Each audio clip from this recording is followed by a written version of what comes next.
sa Thinking Out Loud with Rafi Alunan. Marami ng sakit ng ulo ang binigay ng MRT. Ilang beses na bang tumirik ang tren na ito? Ilang beses na bang naglakad ang mga pasahero dahil sa mga paghinto nito? Ngayon, sa Thinking Out Loud with Rafi Alunan, alamin saan nagsimula ang problema mula mismo sa may alam ng kwento, si Ginoong Bob Sobrepeña. Ang grupo ni Mr. Sobrepeña ang mismong may-ari ng MRT. Tutukan ang Thinking Out Loud with Rafi Alunan sa DZRH Radio Nationwide, sa DZRH News Television, DZRH News Television Facebook at YouTube live channel at www.dzrhnews.com.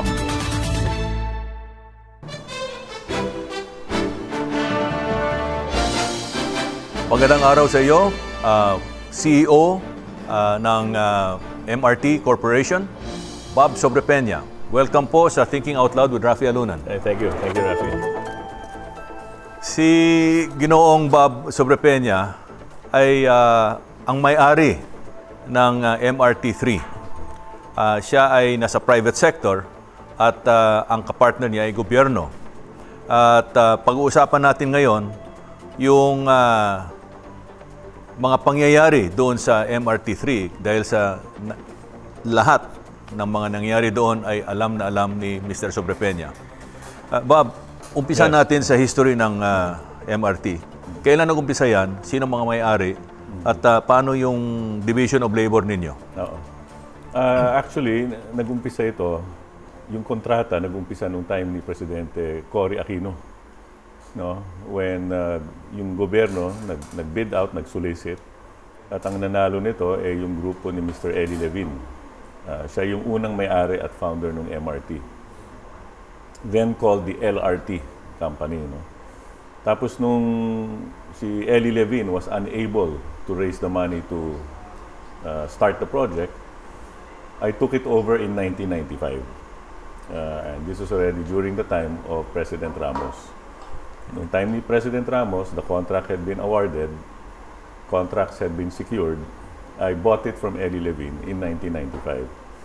And of course, we started this in 1996 in terms of funding and construction, and completed in year 2000 by a company called MRT Corporation. Yung MRT Corporation, ang may-ari niyan, private sector, namely MRT Holdings. No?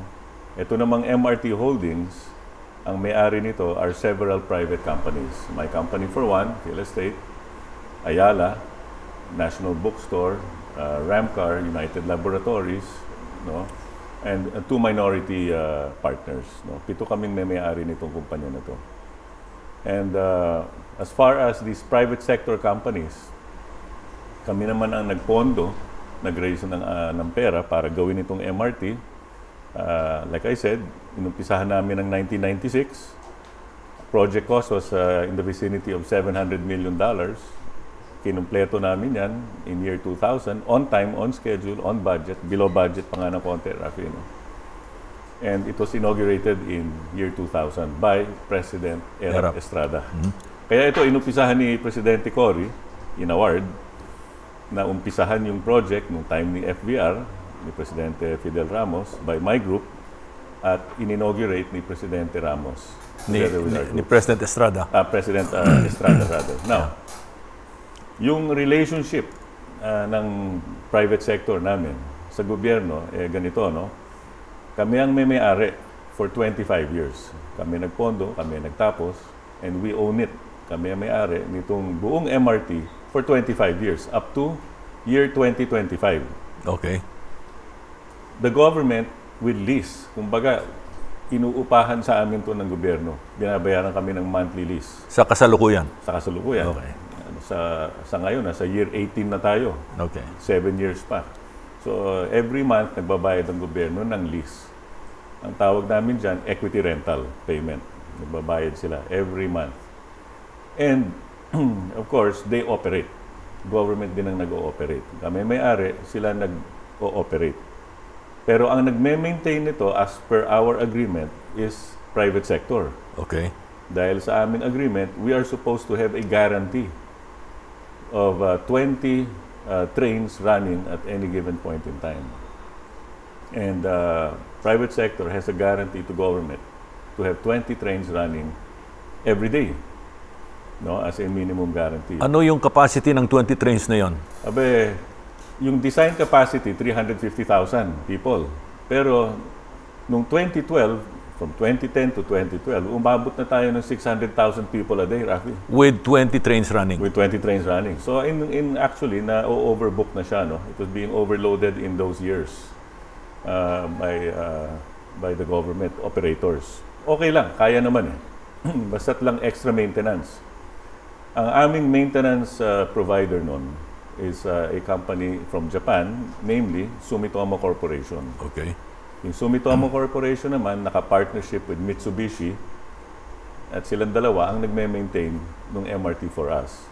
Okay. And in fact, Rafi, in reality, sila ang nag-design, sila ang gumawa, nag-construct as our EPC contractor, at sila rin ang nag-maintain on a turnkey basis. And our maintenance contract with them was what is called a single point of responsibility. Yun ang kagandahan nung araw. Dahil iisa lang ang talagang responsible sa MRT. Okay. Siya yung gumawa, siya yung nag-design, at siya yung nag-maintain. Wala na siyang ibang pwedeng ituro eh. Dapat lang. Dapat lang talaga. That was the beauty of how we packaged it with Sumitomo and Mitsubishi, no? And which is why for 12 years, from year 2000 hanggang 2012, wala kang madidinig sa MRT. Takbo lang ng takbo yan, araw-araw. Hindi nga na-news yan eh. Nobody even ever talked about it because it was carrying 600,000 people a day, efficiently. At saka malaking bawas sa traffic. Ang laking bawas nun sa traffic. Imagine 600,000. That would be the equivalent of how many buses? Abe, yung estimation kasi namin noon, okay, maybe to talk about the relationship with buses, ano? Yung vision behind the MRT was to have 1 million riders a day. Okay. 1 to 1.2 million riders a day. Kaya namin kargahin yun. Dadagdagan lang ng train. With 1 to 1.2 million people a day, that could basically have roughly about 2,000 buses taken out of EDSA. Actually, your plan was to have 40 trains, no? Oo. Dapat 40 trains. You were moving towards 40 trains. We were moving towards a bigger... To attain the goal of 1 to 1.2 million. 1.2 million people a day. So kung 2,000 buses yung 1.2 million, edi yung kalahati, mga 1,000 buses. Yes. Dapat yung madi-displace. No? Now, the whole idea was to take away the buses from EDSA and put mass transport on the trains. Unfortunately, ang nangyari ngayon, kabaliktaran na. Nagkasira-sira na yung train. And now, government is adding buses. There are more buses at more traffic. Lalong more traffic. Lumalala yung traffic. Lumalala. Ngayon, dumami na yung kotse. Mula nung year 2000, dumami pa ulit yung bus. Yeah. Yun ang naging problema natin ngayon. Okay, so 2012, hanggang 2012, napakaganda ng takbo ng MRT. Napakaganda ng takbo. Ano nangyari sa 2012? Okay. Yung kontrata ng Sumitomo with MRTC, my company, was on a 10-year contract. Nag-expire yan nung year 2010. At that time, panahon ni Presidente Noy Aquino, Kaumpisa pa lang. Kaumpisa pa lang. At ang secretary noon is si Ping de Jesus, Secretary Ping de Jesus. Si Secretary de Jesus renewed the contract of Sumitomo 3 times. Okay. Hanggang 2012. Nung dumating kay Secretary Rojas, he renewed it 1 time. On the second time, hindi na niya renew. Okay. And that became the problem. Bakit hindi renew? Alam mo, in year 2012, that was already the time. Kasi 2014, kailangan na ng sistema i-overhaul. Okay. Because every 7 to 8 years, the trains have to be overhauled. Ano yan? Projected na yan. Expected. Maintenance yan. Rehab yun, ano? Tawag doon, rehab? Yes. Overhaul of the motors, no? Of the motors, okay. So, of course, yung Sumitomo, sinabi sa DOTC, no, kailangan natin i-overhaul yung motors, may additional cost to overhaul. Secondly, kailangan i-upgrade yung signaling, no? Meaning?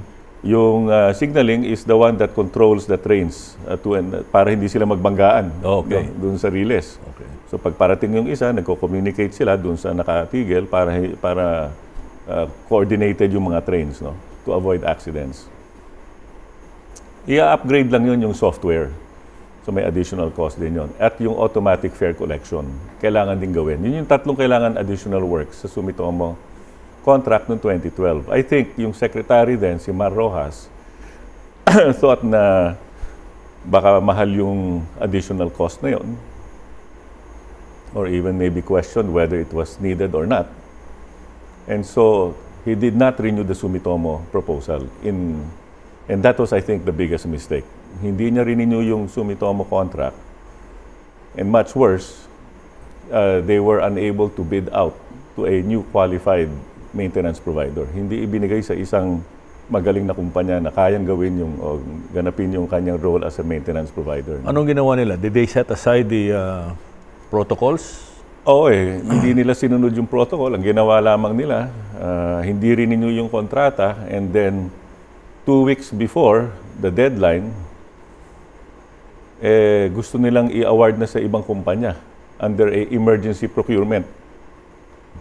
Yun ang naging problema. Emergency procurement, meaning wala nang bidding. Okay. So, ang nangyari, na-award sa isang kumpanya called PH Trams. And I think, alam na natin nangyari sa PH Trams. It was not qualified financially, technically, or otherwise, no, to do the job. In short, it did not carry out the requirement.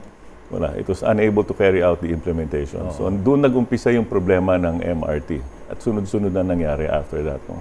Okay, so it became a repairs and maintenance issue. Yes. Because yung pinili na kumpanya did not have the ability or the capacity to do so. Correct. They did not have the PH Trans ito. Trams. PH Trams. Trams. But after that, was there another company? Yes. After a year, they negotiated again and awarded with another private sector company called ATP Global. Okay. Did they have the qualifications this time? Hindi rin. It was also not qualified, no. And so they jumped from one mistake to another mistake. Another mistake. Okay, but what I read in my research, the company that came out in the research was Buri. Is that another company? That is a third company. A third one. Okay. Kasi ang nangyayari, PH Trams, nung nagkasira-sira yung MRT, public clamor put pressure. So pinalitan, naging ATP Global. Again, sira pa rin ang sira, walang nangyari. Public clamor, palit na naman ng pangatlo, Buri. Ngayon, may Korean na yon. Buri is a Korean company. Okay.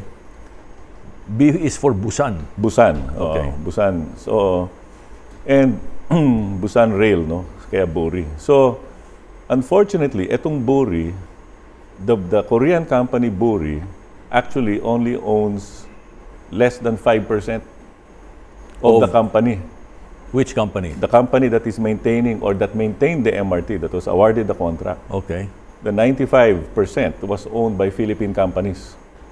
4 na kumpanya. Isang electrical company, isang plumbing company, isang trading company, isang agricultural company. None of who or which had any expertise. None of who had any experience in rail whatsoever. In rail, okay. At sila naman ang may-ari ng 95% of that company. So yung pangalan ng Buri, parang nagamit lang, no? Okay, so we have a situation where 3 successive companies were given the right to repair and maintain and rehab. Yes. But none of them had the expertise. None of them had the expertise either financially, technically, or more importantly, yung management and financial, no? Wala. Now, ito yung pinaka-importante in all of these companies. 2 things. Expertise on how to repair, maintain, and manage. Expertise, very important. And secondly, financial capability to buy spare parts. Just to give you an example, Sumitomo, when it turned over the system to PH Trams in 2012, ang tinurn over niya sa gobyerno, $15 million in spare parts. Okay. Including over 100 pieces of brand new rails, no, and spare parts for the trains and the system. $15 million of spare parts ang tinurn over. After Sumitomo turned that over, the 3 successive companies who took over, they hardly invested in spare parts. Wala nang pinasok na spare parts. So sa makatuwid, ginamit lang nila yung iniwan ng Sumitomo. Yung Sumitomo. Eh di sana lang Sumitomo na lang nag-continue. Sana tinuloy na lang yung Sumitomo. Tinuloy na lang sana. Eh di hanggang ngayon sana may spare parts tayo. No? Nung naubos yung spare parts ng Sumitomo, ano nangyari? The cannibalization na. They had to cannibalize. Kasi saan ka pa kukuha ng spare parts except from trains that were down and not working. Doon ka na lang kukuha. Wala ka ng ibang option. Originally, Bob, how many trains did you invest in? 20 or 40? 73. 73 cars. 73 cars. And but by 2012, only 20 were running at any one time. In 2012, there were 20 trains or 60 cars guaranteed to run. 20 trains or 60 cars. Kasi I see. each train One is three. train is three. Is three Okay, cars. I got it. Okay. So, isang train, 3 bago ang nakakabit. Okay, I got it. Yeah. So, yun ang isang train. No? Kaya, 60 trains, 60 cars guaranteed to run or 20 trains. 20 trains. Tumatakbo yan from year 2000 hanggang 2012. 12, yeah. Since from 2012 to the present, Sa ngayon, ang tumatakbo anywhere from 3 to 7 trains. 3 to 7, so that's 9 to 21 cars only, o bagones. Compared to the 60 cars. Kaya't One-third. ilan na lang ang Kaya ang sumasakay na lang ngayon, 200,000 na lang from the 600. One-third the trains, one-third the passengers. So the 400,000 na hindi na makakasakay, Andun na sa EDSA. nandun na sa EDSA at kaya't lumalala yung traffic. Lumalala na yung traffic natin. I see. All right. So there are legal there are maintenance issues, there are repairs and maintenance issues, etc. There are issues with respect to the operator, Correct. yung nagre-repair, no? Yes. What other issues are there? There are legal issues? May legal issues dahil meron tayong kontrata. It's a 25-year contract. And yung kontrata na yon actually has within its provisions the ability to dapat repair, maintain, rehab, and do everything and expand the capacity of the MRT. Kung sinunod lamang yung kontrata na yon, hindi tayo umabot sa ganitong problema. Dapat by now, 1.2 million people na sumasakay niyan every day. Dapat ngayon yung mga bus sa EDSA, baka more than kalahati na wala na dyan. Di ba? More than 2,000 buses would have been taken out of EDSA kung nasunod lang yung plano, if they just followed the agreement. Unfortunately, noong 2012, lumihis na tayo dun sa agreement. Lumayo na tayo ng lumayo. Yung maintenance, instead of private sector guaranteeing government, tinake over ng government yung maintenance. Nawala yung guarantee, and therefore, nawala yung availability ng mga train. Okay? So yung usurpation of ano na yun of your legal rights. Correct, no? of our legal rights. So that in itself is a cause for a legal case. Correct. So basically, on the legalities, Did you file a case against we them? filed a case. First of all, we filed the first case that was filed was in 2009. And in 2009, the case was filed because the government was very much delayed in paying us. Hindi kami nababayaran on time. Yung rental payment Yung nila? rental payment. Back then, ang delay ng government was anywhere from 8 months to 12 months. Sobrang... 2009. So this was the time of the ARAW government? Yes, nung time na yun. No? Nung was panahon ni Secretary Mendoza. Was it a budgetary issue? I'm not sure what it was, but according to them, it budgetary daw, but nevertheless, hindi kami bayad. So under the agreements, we were forced and we had to seek arbitration in Singapore I see. in 2009. Okay. No? And there are other breaches as well, no, that were mentioned in the case. Now, nung dumating naman yung 2009-2010, nakapag-update na yung gobyerno. But it was also at that time, and ito medyo complicated, Rafi, no? Okay. Yung private sector kami bilang may-ari ng MRT, inassign namin yung aming receivables na tinatanggap sa government into a bond called the MRT bond. And whoever owns the bonds, mapupunta sa kanila yung cash flow. bonds lang yun, not the common shares, hindi yung kumpanya, hindi yung pag-aari ng kumpanya, yung cash flow lamang. Nung binigay namin sa MRT bond yan, Bakit yung ginawa yan? simple, Rafi, nung year, ganito yan yung deal structure of the MRT favors government. Okay. No? Why? Kasi, ang unang babayaran ng gobyerno, yung revenue ng train, yung foreign lenders. Kasi Okay. ang foreign lenders ang nagpautang nito. Tama. Ang nakasangla, yung shares namin. Okay. 10 years ang binayaran foreign lenders. Okay. Kami, ang return ng private sector would only be paid year 2011 to 2015. O 15 years lang out of the 25 years. Oo, dun lang kami. So, the first time we will actually be able to taste a return is in 2011. Okay. So, napakahaba at saka ang return 15% lang. Pero nasa kontrata yon. Nasa kontrata. Pero payag na kami doon. No? But of course, because that's the contract, the only way the consortium could have some money up front in those years of 2001 to 2010 was to create a bond and sell the bond. Okay. Some of the companies borrowed money. You have to remember, Rafi, nagkaroon ng financial crisis. That's correct. 1997. Oo, Asian 97. financial Oo, crisis. and ito. nung year 2000, we could still feel the effects very That's correct. strongly. Year 01, 02, 03, 04, ganon. Lalo na yung mga those who borrowed in dollars Oo, before correct. 1997. Correct. So in those days, everybody had borrowings. No, even my company had borrowings. All my partners, most had bank debt.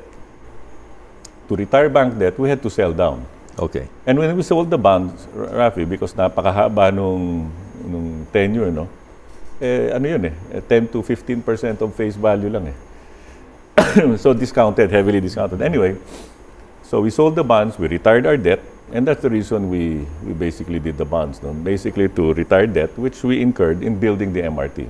Okay. Now, okay na yun. Eventually, the bonds were bought by DBP Land Bank. GFI, government GFIs yan. Ano? Kanino nila binili yung bonds? Doon sa aking mga partner. So from United Lab, Greenfields, Okay. etc. No? Oh. And nung binili nila yung bond, gumawa sila ng kondisyon na magno-nominate sila ng director sa kumpanya namin to be sure na yung pera pumunta sa bondholders. Okay. Simple lang. No? Di, pumayag naman yung aking mga partner na sila naman na nagbenta at that they would sit as their nominees. So nakapasok sila sa aming board. Okay. In fact, they controlled the board because majority of the board members were now from DBP and Land Bank as nominees of my partners. No? Okay. Noong nangyari yon, when they were under control of the company, that is where the maintenance actually got transferred. Dahil kontrolado na nila yung private sector company, MRTC, pumayag sila na ilipat yung maintenance doon sa DOTC. No? DOTC then, which is DOTR today. Kaya somehow nagkaroon ng cooperation yung MRTC then because GFI nominated yung directors and pumayag sila na, sige, ibigay na lang sa DOTC yung maintenance. Itong mga nominees na ito, nakaupo sa MRT3 Holdings. MRTC, yes. MRT, tapos ang MRTC, nandun din sila. MRTC Holdings. Wala sila sa holdings, sa MRTC lang. Ah. MRTC is the operating company. Yeah, MRT okay. Holdings is only the Wala, owner. ang mga nominees wala doon? Wala dito. Diyan na sa baba. MRTC. Okay, Sa baba. okay. MRTC ang may-ari ng MRT3 project. That's right. Okay. Maliwanag. Yun. So dahil doon, they were able to control the company. And in a way, nailipat yung maintenance sa DOTC. Yeah. Okay. Kaya mula noon, nabago yung kontrata, lumihis na. Nawala na yung guarantees, nawala na yung single point. And from then on, DOTC had to find a way to maintain it without spare parts. Okay. Kung nasunod lang yung kontrata, hindi sana nangyari lahat. No? Okay, we're going to take a break right now. Yes. At mamaya pagbalik natin, pag-usapan natin yung mga solusyon. Okay. Very good. Thank you.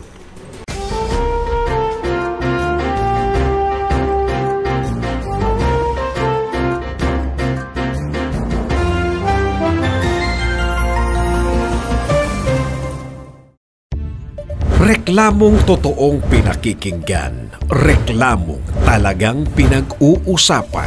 Reklamong talagang tinututukan.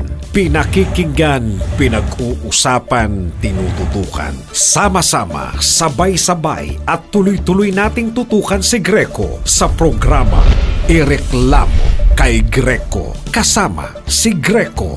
Greco Belgica. Linggo, alas 2 ng hapon. Sabayang matututukan sa DZRH News Television, DZRH Radio, DZRH News Television Facebook at YouTube live channel at dzrhnews.com. Ireklamo kay Greco.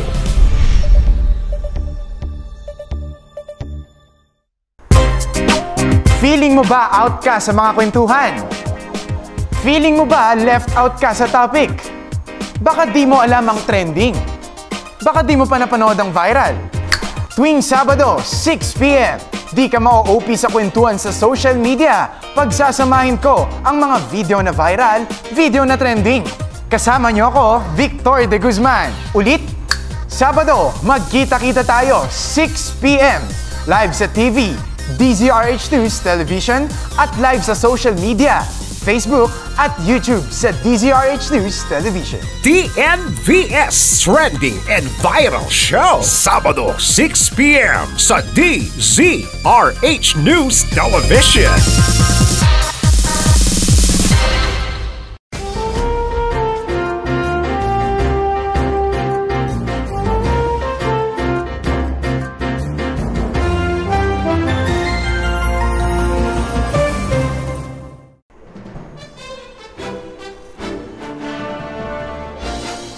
This is still Thinking Out Loud with Rafi Alunan at kasama pa rin natin si Phil Estate Corporation CEO at MRT Corporation CEO Bob Sobrepeña. Bob, kanina sinabi natin na ang government at some point in 2012 started appointing companies to replace Sumitomo. Yes. The trouble is, parang usurpation of authority yan kasi the owner has that obligation and right to determine who, whether to retain Sumitomo or appoint a new one. Yes. The problem I see there is that anything that is that arises out of mismanagement or irresponsibility or incompetence by those companies na inappoint ng gobyerno, ang sasagot ikaw, hindi yung gobyerno. Napaka-unfair yun. Correct. Yun nga ang masakit dito because we are still the owners of the line, no? Sila na ngayon ang nagme-maintain, nag-ooperate, lahat, nagpapatakbo, lahat, no? At pag may nangyari dyan, inevitably, hindi kami, masasangkot kami sa mga kaso dahil sasabihin, yan ang may-ari. Kumbaga sa isang building o sa isang bahay, kami may-ari ng bahay, may umupa, siya na lahat ang gumawa. Nung nasira yung bahay at halimbawa may nasaktan, madadama yung may-ari. Sasabihin, kasalanan ng may-ari. Yun naman ang masakit doon, which is why we have been trying to insist on our rights na pabayaan mo na kaming mag-maintain yan. Kasi ganyan yung agreement natin. That is how we also protect the system, the riders, and of course, ourselves, no? By making it safe. Tatanong ko lang, I don't know if the audience will understand this kasi medyo technical. But when the contract was approved, the owners were guaranteed 15% IRR, internal rate of return on investment, ano? Correct. But with all of these mistakes done by government, yung 15% IRR ng project is now in jeopardy. Am I correct in assuming that? Di naman. Yung 15% guaranteed yun, at ano yun, nakakompute na yun doon sa equity rental payment kung tawagin. Na buwan-buwan binabayaran. Alright.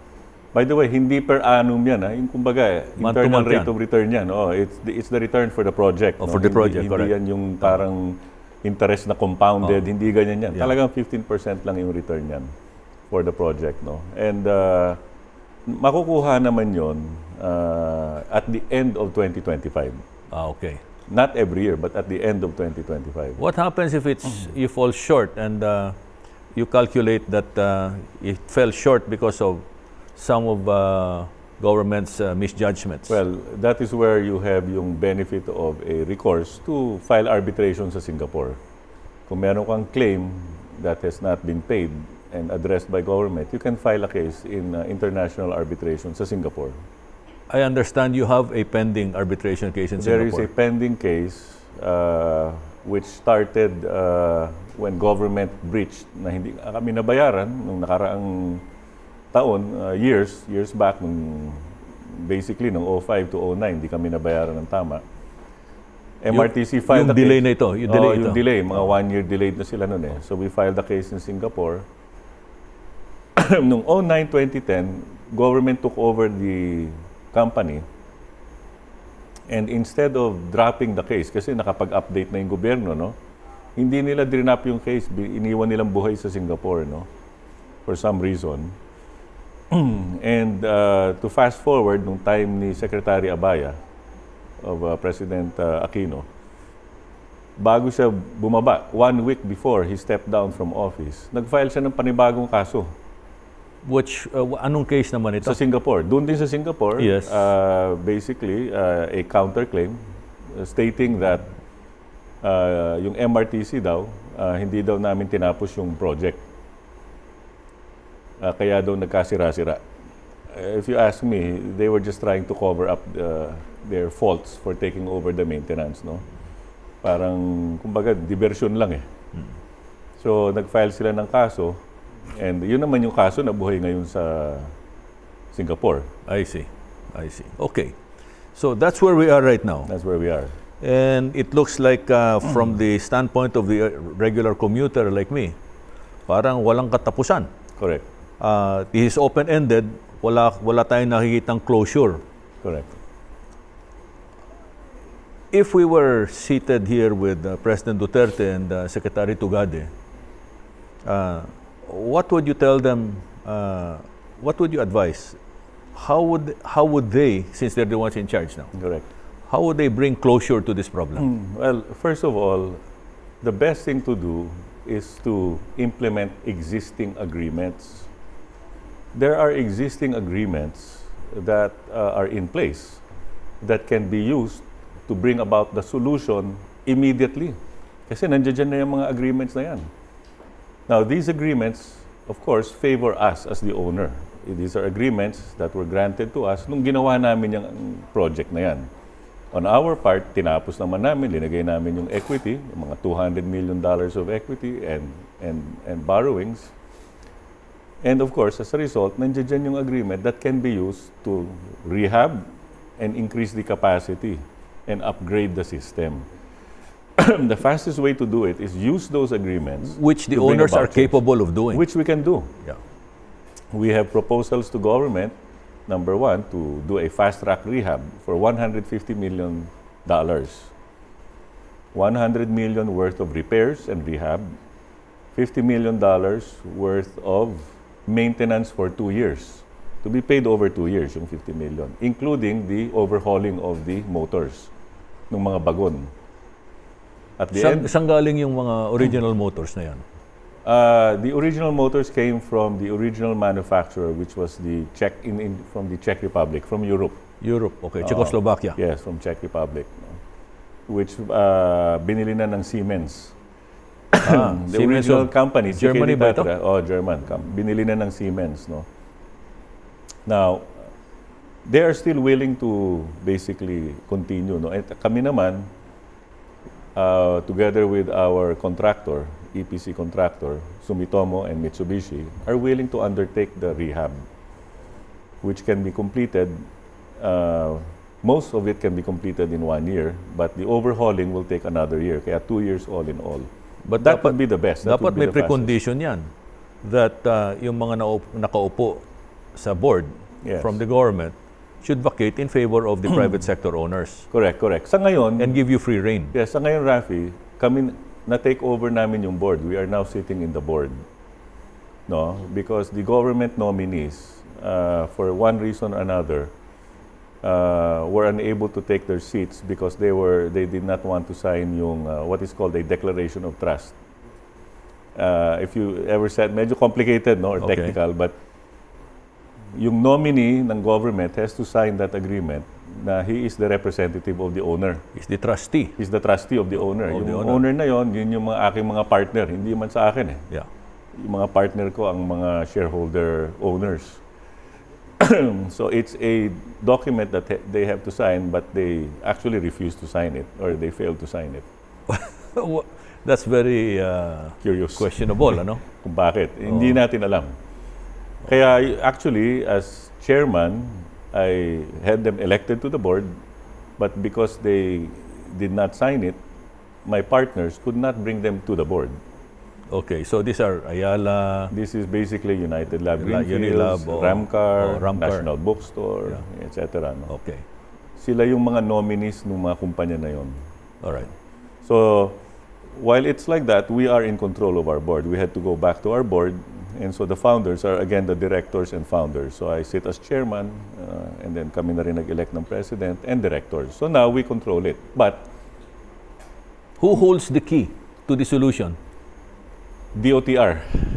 Okay, Definitely that's DOTR. Secretary Tugade. That's Secretary Okay. Tugade. And ano pa ang kulang? Ano pang kailangan gawin for Secretary Tugade to go ahead and give you the go-ahead? Well, there are proposals in place. All they have to do is negotiate in good faith. No? Secondly, there are cases filed in Singapore. For us, that's really secondary. Those cases can just go away and be dropped, di ba? Ang importante, ayusin yung sistema. Hindi importante yung kaso eh. Importante, ayusin yung, harapin yung problema, ayusin at ilagay yung solusyon, no? Para matapos kaagad. Because at the end of the day, ang naiipit dito Yung is commuters. the Filipino commuter. Oo, yung commuters ang importante dito, yung kanilang convenience tsaka yung safety. And then, of course, third is to decongest the traffic on EDSA. Yeah, there is a study that we lose something like 2 billion pesos a day Correct. on account of the traffic in Metro The traffic. Manila. Oh.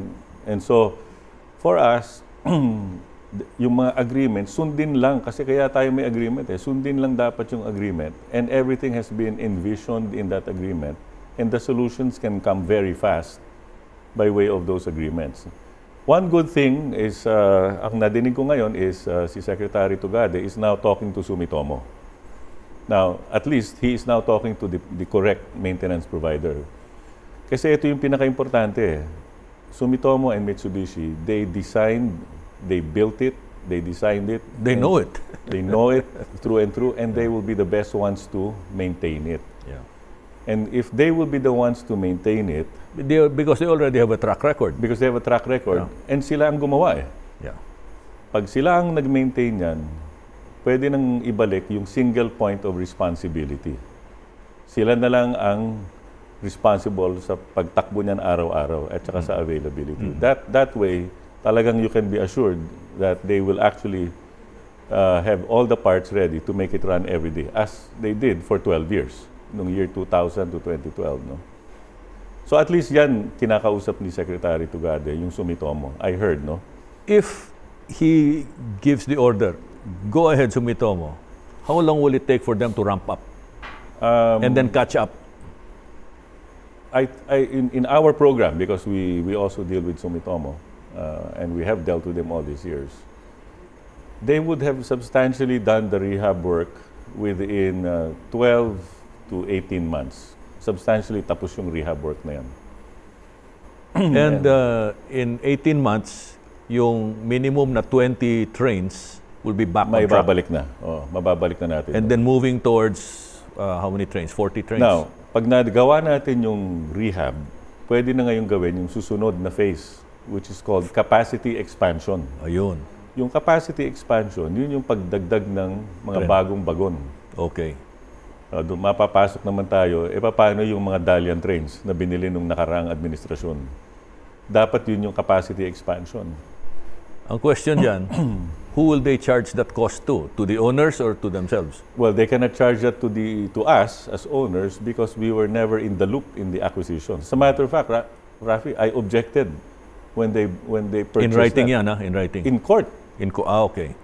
We filed an injunction in court to try to stop them from buying it because ang paniwala ko even then that company they awarded it to would not be able to design and manufacture an efficient train for the MRT. Why? Because it was the first kind of such train that they would make.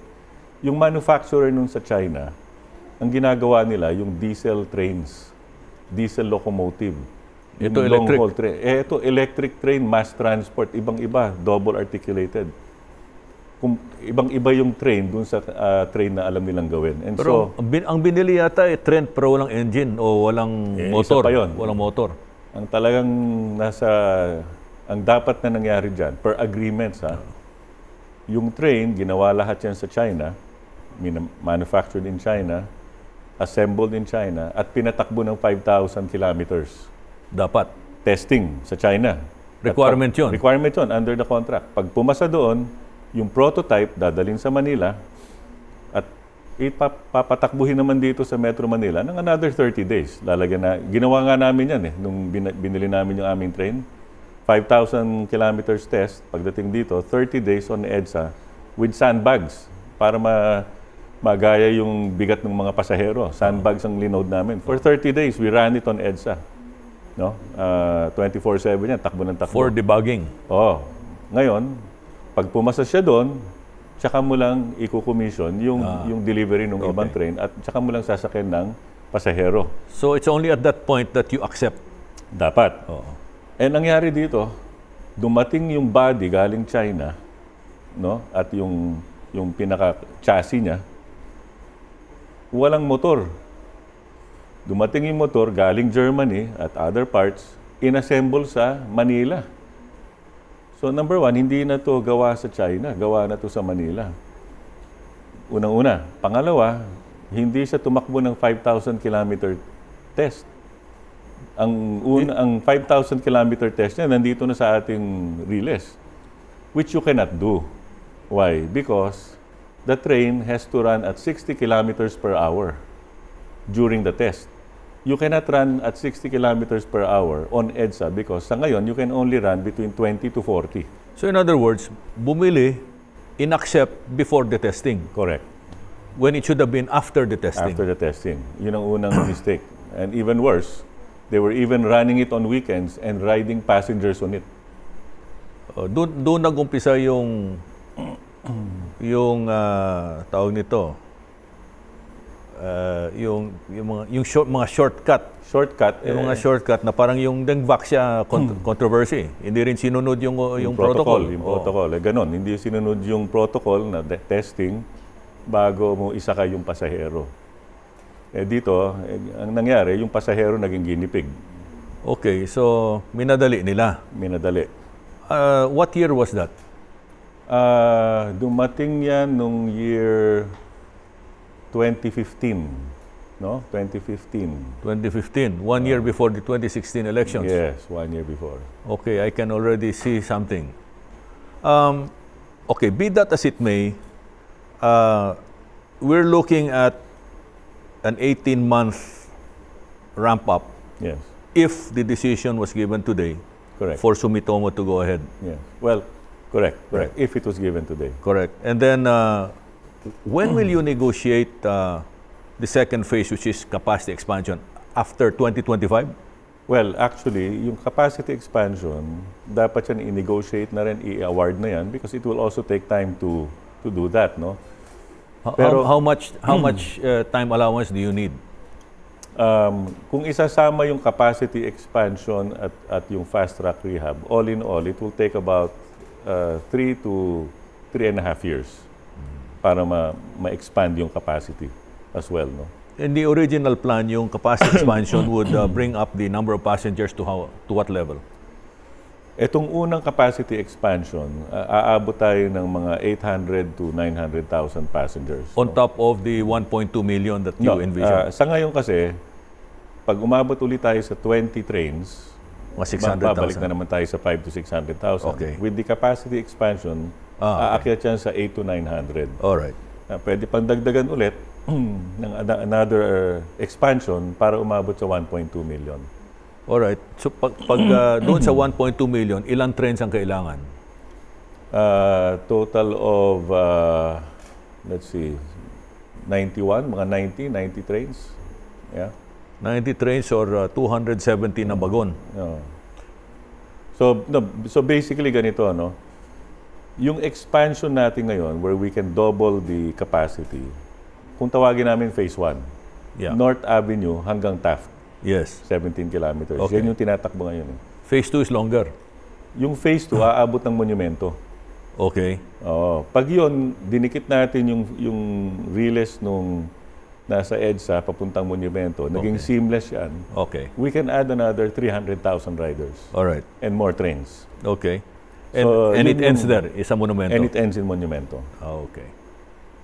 And how long will it take to build that additional stretch? Mabilis lang yan, Rafi, dahil nandun na yung riles eh. Di ba? It is now called the Line 1 Extension. Ginawa naman nung panahon ni President Arroyo yon. Okay. Yung train at yung gauge at yung riles noon, pareho lang naman ng MRT. Okay. It can carry the same train. So all we have to do is change the electrification and signaling. No? And yung train natin ngayon sa EDSA, pwede nang tumuloy-tuloy ng monumento, seamless. If we do that, maraming bus ang mawawala kasi maraming sumasakay from Caloocan going to Makati.